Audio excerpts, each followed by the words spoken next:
ভালোবাসা মিছে নয়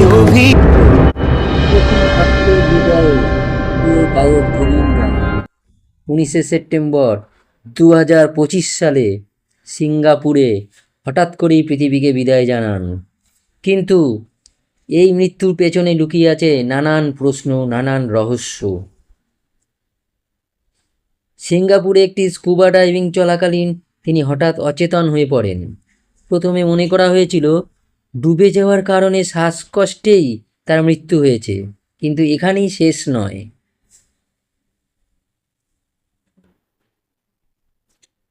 শুরু হয় রহস্য, কেননা সিসিটিভি ফুটেজে কিছু অংশ মুছে গেছে।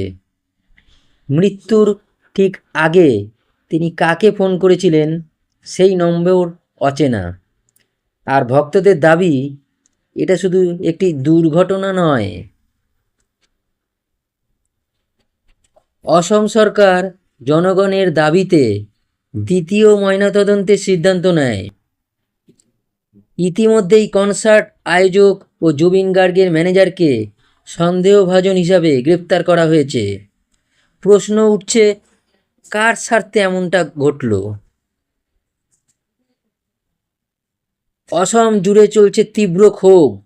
ভক্তরা বলছেন তাদের প্রিয় জুবিনকে পরিকল্পিতভাবে সরিয়ে দেওয়া হয়েছে। কেউ চাইছিল না তিনি সত্যি স্বাধীনভাবে গান করুন, নিজের পথে চলুন। তদন্ত এখনো চলছে। সত্যি কি এ এক নিছক দুর্ঘটনা, নাকি এর পেছনে লুকিয়ে আছে বড় কোনো ষড়যন্ত্র? একটা জিনিস স্পষ্ট, ভক্তদের হৃদয়ে জুবিন গার্গ অমর হয়ে থাকবেন চিরকাল। এটাই ছিল জুবিন গার্গের মৃত্যু রহস্যের কাহিনী। সত্যিটা সামনে আসুক, এটাই আজ কোটি ভক্তের একটাই প্রার্থনা। ধন্যবাদ বন্ধুরা। ভিডিওটা যদি আপনাদের ভালো লেগে থাকে তবে অবশ্যই লাইক, কমেন্ট এবং সাবস্ক্রাইব করতে ভুলবেন না। ধন্যবাদ।